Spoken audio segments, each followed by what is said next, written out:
Alors, quelques éléments, quelques indications sur l'exercice 4, cinématique, feuille numéro 2. La voiture prend un virage. Alors, évidemment, il faut faire un schéma clair et net. Donc, il faut faire un schéma comme ici. Alors, considérons que la voiture rentre dans le virage au point E, qu'elle sort au point S, que la rotation s'effectue dans le sens trigonométrique. Nous avons le point M, un point M quelconque de la trajectoire circulaire qui est repéré par l'angle θ par rapport à l'horizontale, et la distance R par rapport à l'origine O, R qui correspond au rayon du cercle. En ce point, nous avons le repère UR, Uθ, UR radial, Uθ orthoradial. La vitesse en E, le vecteur vitesse est toujours tangent à la trajectoire, donc tangente au cercle en E, ça revient à être perpendiculaire au rayon OE. Pareil en S, donc ça veut dire que vecteur VE, en fait, il est perpendiculaire d'après mon schéma moi, et que vecteur VS, il est horizontal par rapport à mon schéma à moi. Ici, perpendiculaire au rayon, ici, perpendiculaire au rayon. Alors, qu'est-ce que nous avons comme données? Nous avons que le rayon R vaut 50 mètres. La vitesse à l'entrée, on la connaît en km par heure. À la sortie, on la connaît 90 km par heure.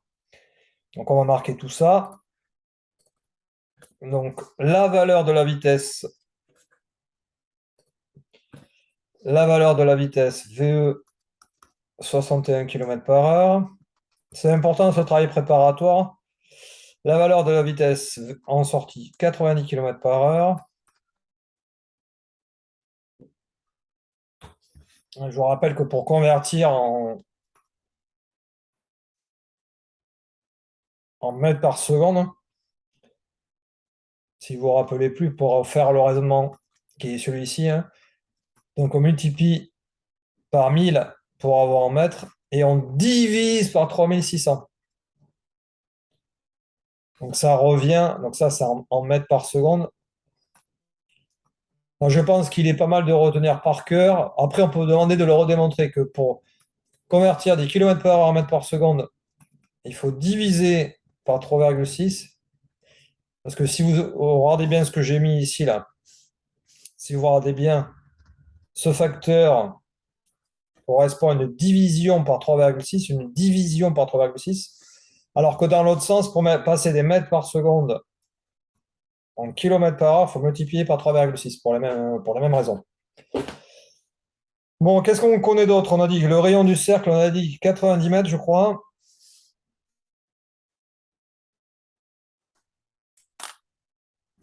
Et on nous demande donc, le rayon, non, 50 mètres. Déterminer les composantes tangentielles et normales du vecteur accélération à l'entrée et à la sortie du virage. Bon.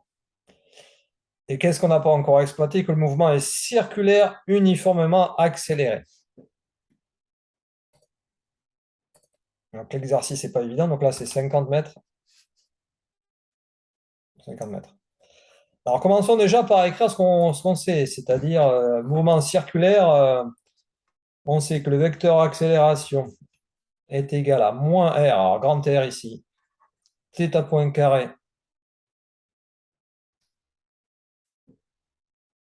UR, plus R θ point Uθ.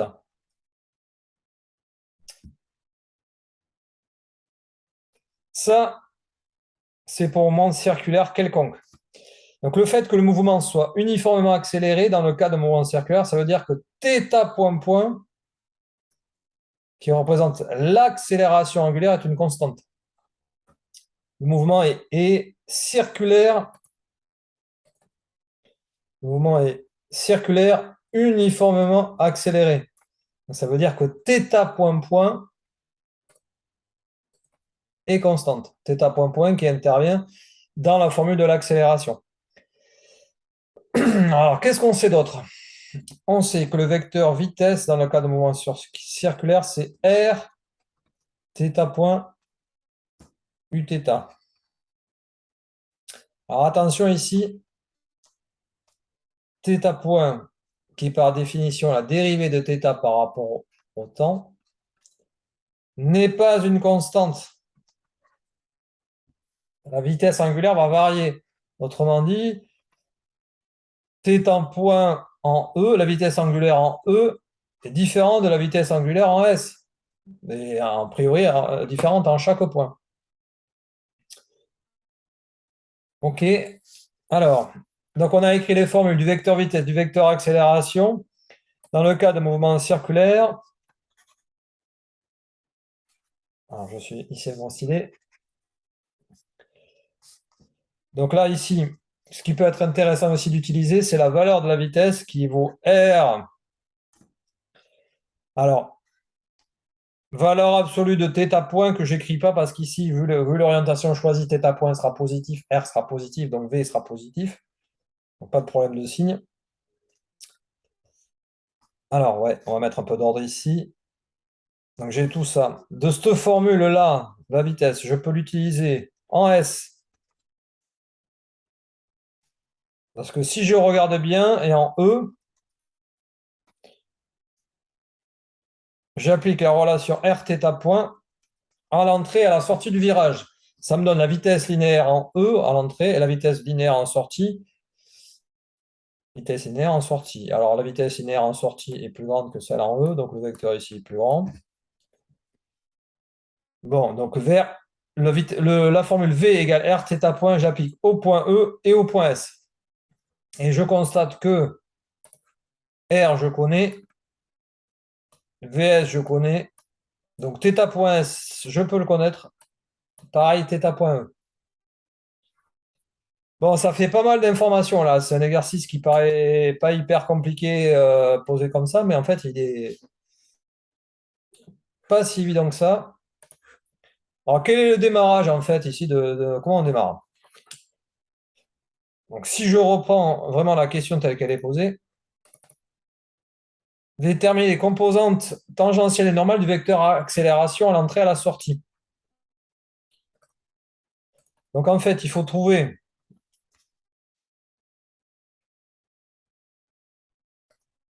la norme de AN. Bon, ça, on l'a fait pas plus tard qu'aujourd'hui, hein. Norme de AN, donc c'est R θ point carré. Norme de AT, c'est R θ point point. Donc, pour trouver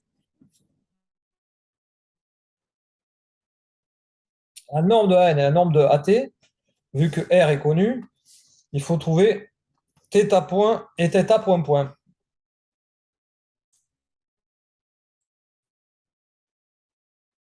Alors, comment on démarre l'exercice? Eh bien, on démarre en considérant, donc là, début,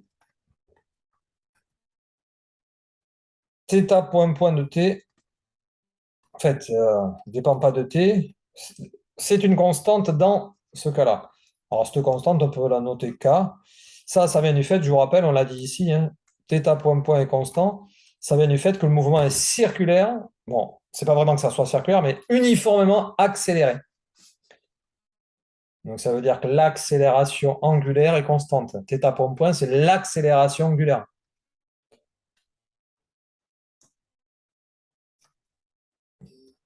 θ point, c'est la vitesse angulaire. Et par analogie, je redérive, j'ai l'accélération angulaire. Alors,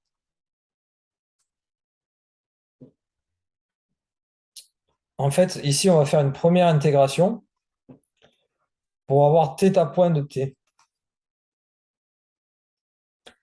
Si j'intègre, ou primitive plutôt, plus précisément, j'ai primitive θ point point, j'ai primitive l'accélération, j'ai la vitesse.